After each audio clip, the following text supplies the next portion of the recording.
Donc Dominique, je suis commerçante ambulante pour les produits Acaverc. J'ai 59 ans, j'habite à Cloire. Déjà, j'ai fait la connaissance d'Édouard au travers du réseau Entreprendre Ensemble. Mon entreprise commençait à perdre de la vitesse. Je sentais qu'il était grand temps que je me rebooste pour redynamiser mon entreprise. Et voilà, ce qui m'a incité, pardon, à venir voir Édouard. Bah oui, déjà, de savoir prospecter, parce que je me rendais bien compte que je ne savais pas prospecter. Et ben, c'est un quand même de mes principaux moyens pour me faire de la nouvelle clientèle. Donc j'avais besoin d'apprendre à prospecter. Et mon but, c'était de rajeunir et d'élargir ma clientèle. Très enrichissante, hein. Très enrichissante, très bénéfique, qui a porté ses fruits en très peu de temps. Ça a été, oui, ça a été bien plus rapide que ce que j'avais pu imaginer. La réussite, ça a été quand, bon, ça faisait quand même 2 ans que je sentais, puis mes chiffres parlaient d'eux-mêmes que donc je baissais. Mon premier semestre 2023 était lui aussi en chute déjà par rapport aux années précédentes. Et j'ai terminé mon année 2023 avec 5% de chiffre d'affaires en plus.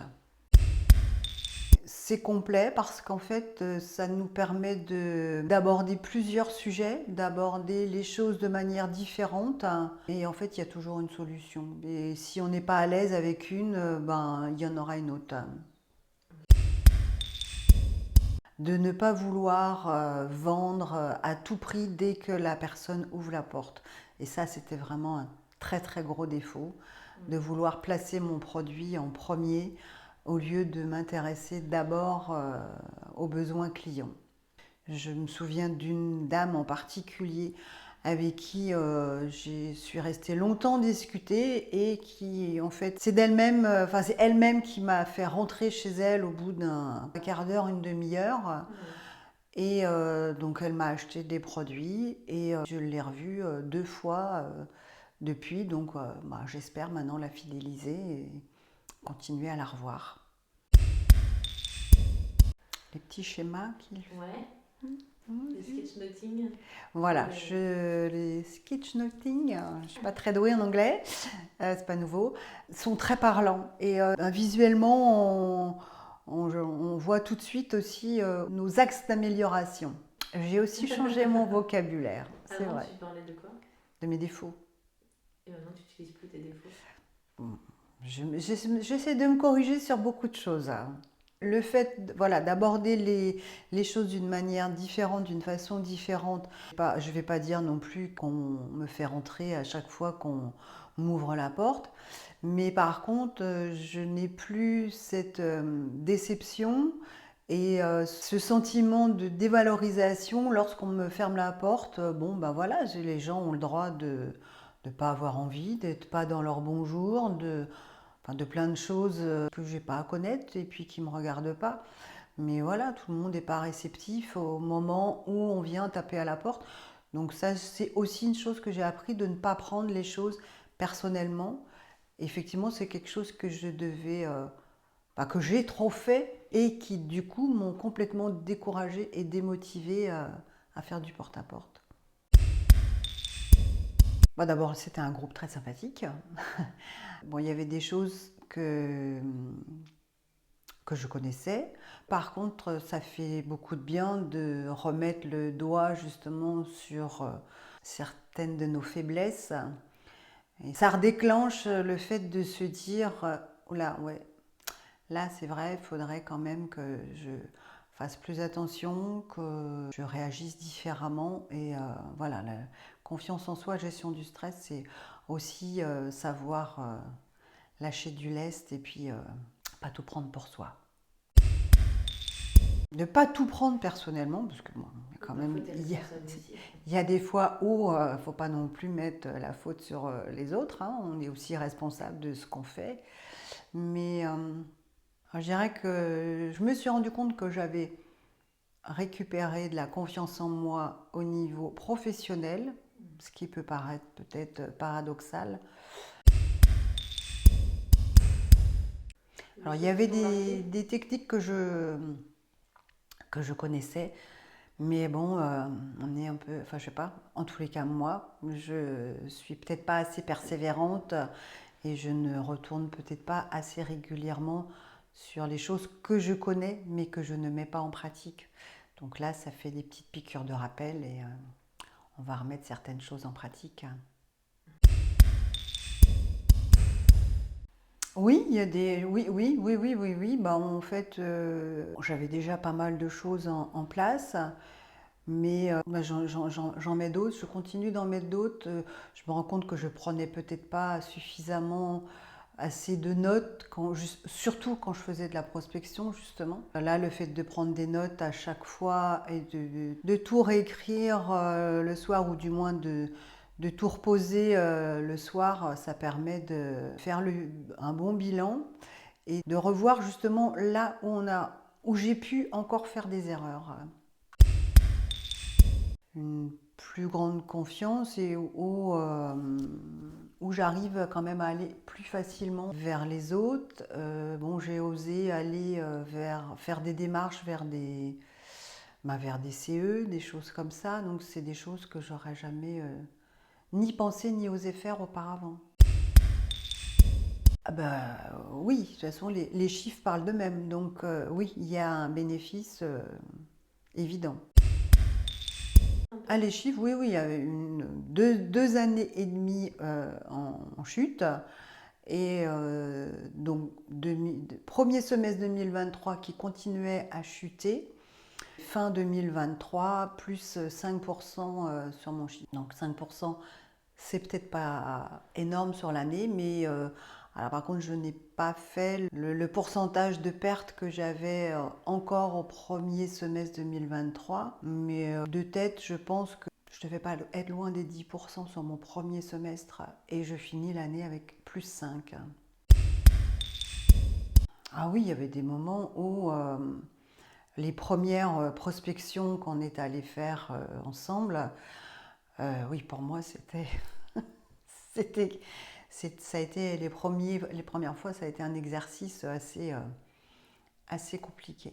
Ouais. Pas à l'aise du tout. Alors, c'était pas le fait d'avoir quelqu'un avec moi.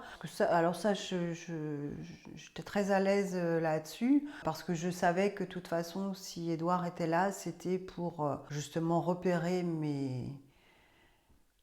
Petite amélioration. Voilà. Donc, je me sentais pas mal à l'aise pour ça, mais mal à l'aise de devoir, oui, d'être obligée d'y retourner. Alors, il y a eu une fois, oui, je me souviens que j'avais vraiment pas, ce jour-là, j'étais absolument pas motivée, pas décidée. Alors, ça a été très bénéfique quand même, parce que, donc, au débriefing, à la fin de cette prospection, donc c'est vrai que là, Edouard m'a dit, effectivement, quand vraiment t'as pas envie, il faut vraiment pas y aller.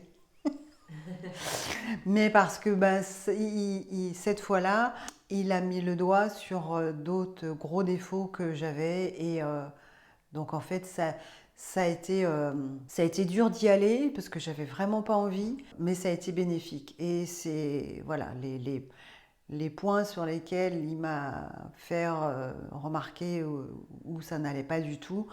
Bon, c'est des axes d'amélioration que j'ai bien mis en place à l'heure actuelle et sur lesquels je fais très attention. J'ai des tics dont je ne me rendais pas compte. Bah, si la cliente me referme un peu trop la porte, ou si plutôt elle m'écoute pas, je vais facilement faire du hum, hum. Je fais très attention de ne plus faire mon petit hum. D'accord. Honnêtement, je ne saurais pas dire, parce que en plus, moi, ça faisait des années que je n'avais pas fait de formation, et encore moins des formations de ce genre-là. Parce que vu mes précédents métiers, là en fait, je me suis retrouvée confrontée aussi à quelque chose que je ne connaissais pas. Donc je ne saurais pas dire quelle... Moi j'ai trouvé la formation, en tous les cas, qui, à mon niveau, était très bien et qui me convenait tout à fait. Par rapport à la méthode que je pouvais utiliser auparavant, c'est le jour et la nuit, hein. C'était une méthode de la préhistoire et là au moins on est dans du concret, dans de l'actuel. L'utilisation de nouvelles méthodes, des outils que je ne connaissais pas non plus. Alors, Comme quoi, par exemple? le mind mapping, merci. Bon, moi c'est des choses que j'ai découvertes. Beaucoup plus approfondies. Ok. Beaucoup plus d'écoute de la part d'Edouard et beaucoup plus de solutions. Ah ben, je la recommande, oui, à 100%. Pourquoi? Ben parce que moi, vu les progrès que j'ai pu faire et vu mon chiffre d'affaires qui a quand même pu rebondir, voilà, ça parle tout seul. Donc oui, je recommande à 100%, sans aucun problème. Ben, d'y aller en toute confiance. Édouard est quelqu'un qui met les gens très à l'aise. Très bien, parce que Édouard fait très attention et très à l'écoute. Quelqu'un qui est quand même très à l'écoute et qui va trouver la solution pour notre cas. Cette histoire, enfin, c'est cette façon de faire, de vouloir à tout prix vendre mon produit dans un premier temps et de absolument pas m'intéresser à la personne en face de moi. Donc ça me fait rire. Mais Édouard l'a très bien imagé en me disant que si je croise quelqu'un dans la rue et qui me roule une pelle, je lui fais quoi? Ben, ça va pas bien se passer, je vais pas vraiment apprécier. Il me dit, en fait, il me dit, c'est ce que tu fais, quand tu vas frapper les gens. Donc ça, c'est une image, ça a été très imagé et très représentatif pour moi. J'y pense très souvent. Quand on m'ouvre la porte, je fais attention de ne pas rouler une pelle à la personne en face. Merci Édouard.